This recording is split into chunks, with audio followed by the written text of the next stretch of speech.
Ici Lyon. Ici Lyon. L'actualité vue par Franck Muller.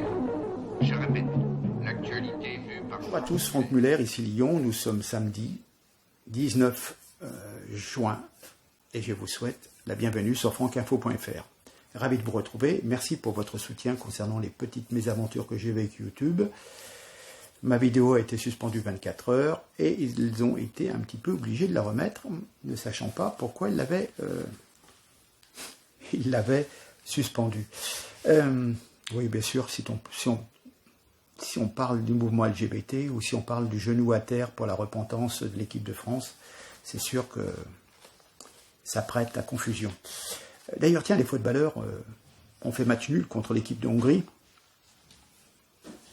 Et c'est toujours surprenant avec cette histoire de genou à terre. On parle effectivement du racisme, de l'esclavage, mais au témoin d'un doute, la prochaine Coupe du Monde va avoir lieu au Qatar. Au Qatar, un pays relativement esclavagiste, qui construit des stades pour la prochaine Coupe du Monde et qui emploie des ouvriers noirs en les faisant travailler 7 jours sur 7 dans des conditions sanitaires déplorables et en plus, en leur piquant leur passeport pour qu'ils ne puissent repartir. Hein, voilà. Donc c'est limite une espèce d'esclavage moderne. Voilà. Mais là, ça gêne personne, hein, parce que bon, il va y avoir un pognon de dingue à se partager. On met un pognon de dingue dans des minima sociaux, les gens ils sont quand même pauvres. Donc c'est bon, hein, toutes les belles âmes, personne ne dit rien. Hein. Par contre, on vient nous casser les pieds pour des histoires, alors qu'on tolère encore l'esclavage dans les pays. Mais ah oui, mais on peut pas dire du mal des pays qui font de l'esclavage, parce que c'est des pays musulmans. Alors on est déjà suffisamment islamophobe comme ça. Alors si on commence à dire du mal de l'Arabie Saoudite, ah ben non, surtout pas, parce qu'eux, ils filent des ronds pour les clubs de foot. Ah oui, d'accord. Bon, alors, voilà, on dit plus rien. D'accord ? On dit plus rien. Bon.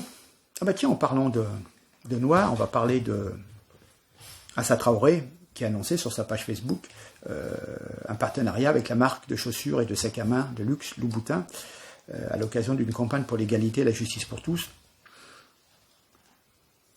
Elle a publié une photo d'elle, le poing levé, chaussée d'escarpins à la célèbre semelle rouge. Voilà, ça a été relayé également par la marque Louboutin. Voilà. Franchement, la lutte contre les violences policières, elle est profondément touchée par le soutien de Louboutin pour cette cause. Il me semble qu'en ce moment, il y aurait plutôt beaucoup plus de policiers décédés que de noirs décédés, tués par la police. Hein. Voilà. Mais bon, l'objectivité n'est pas le fort de Assa Traoré et de toute l'équipe qui est autour. Hein. Je rappelle, puisqu'on parlait du genou à terre, que Viktor Orban nous a dit « Les Hongrois ne s'agenouillent que devant Dieu pour leur pays et quand ils demandent à leurs femmes de les épouser. » Nous, en France, ça devient la mode. Mais d'ailleurs, justement, on vient de passer le 18 juin 40. La France, forte de son empire colonial et de son armée victorieuse, se révèle plutôt, colosse aux pieds d'argile. La défaite militaire s'accompagne d'une défaite morale et politique. Une classe politique irresponsable a précipité notre pays dans l'abîme. Il y a, je dirais un peu de juin 40 dans notre juin 2021. À nouveau, une classe politique médiocre et déconsidérée qui fait de notre pays un bateau ivre livré à des groupuscules profitant de l'absence d'autorité de l'État, du genre des indigénistes et des racialistes comme les Traoré. Donc, évidemment, il y a 81 ans maintenant, un général de France appelait à la BBC de Londres de continuer le combat car il avait la conviction que cette guerre n'était pas perdue. Il a été la voix de la résistance française et a démontré que la France et les Français ne se soumettaient pas, enfin une petite partie ne se soumettait pas, ni se mettait à genoux. Mais ça c'était avant. Qu'en est-il maintenant ? La France va mal, notre pays couvert de dettes pour peut-être 2 ou 3 générations. Les Français sont épuisés. Que font le président, le Premier ministre et les ministres ? Une tournée électorale.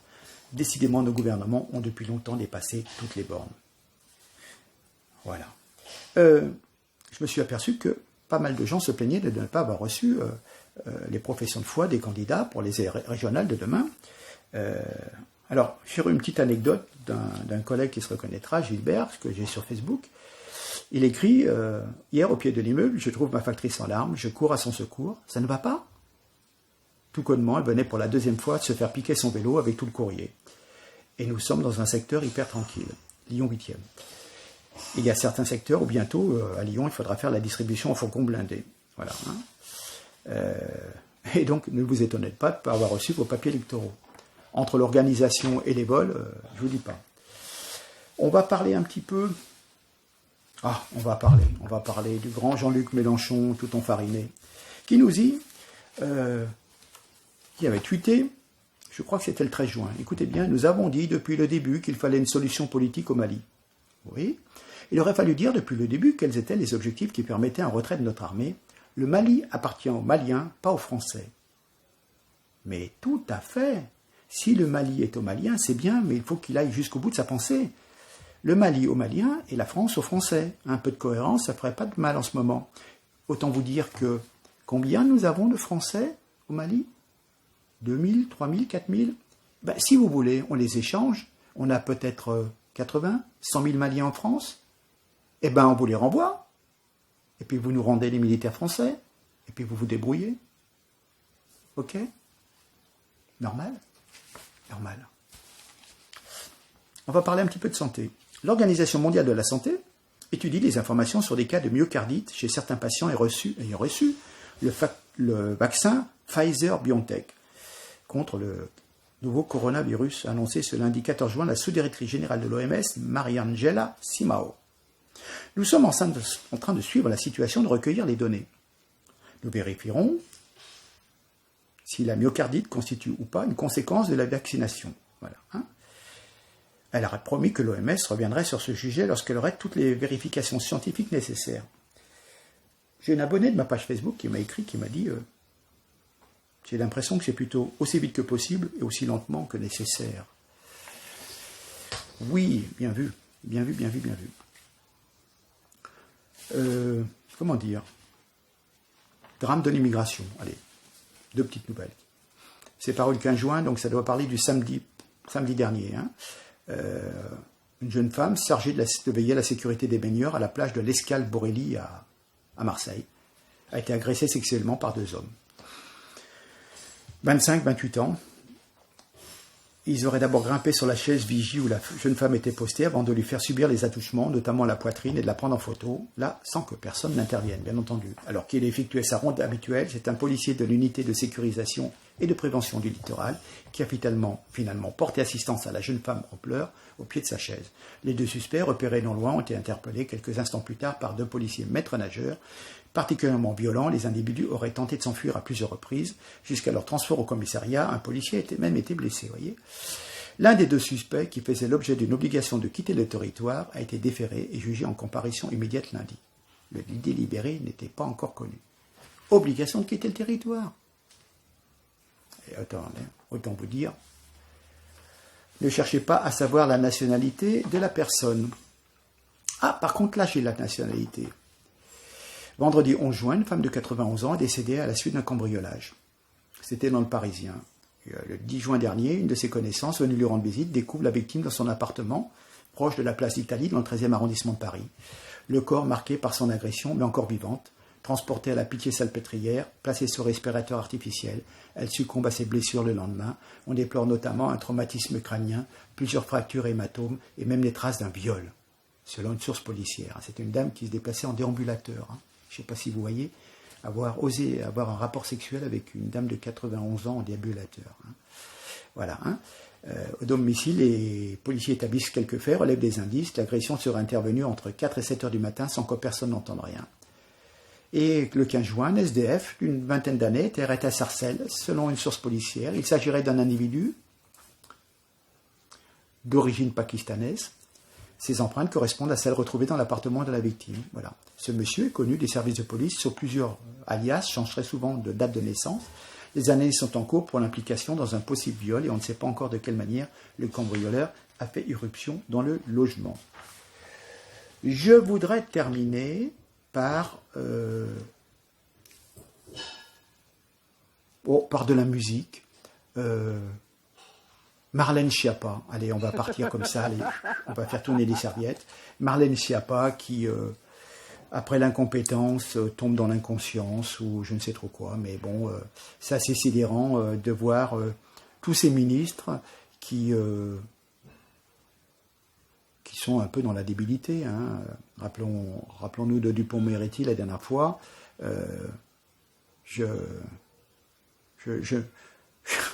suis abasourdi. Le ténor du barreau, qui semblerait, aime bien, lui aussi, un petit peu de farine, mais c'est pas la même que Mélenchon. Bref, je serais mauvaise langue de dire quoi que ce soit. Hein. Mais j'ai entendu des gens qui ont fait des livres, qui étaient fournisseurs de drogue, et qui ont l'air de dire que, voilà.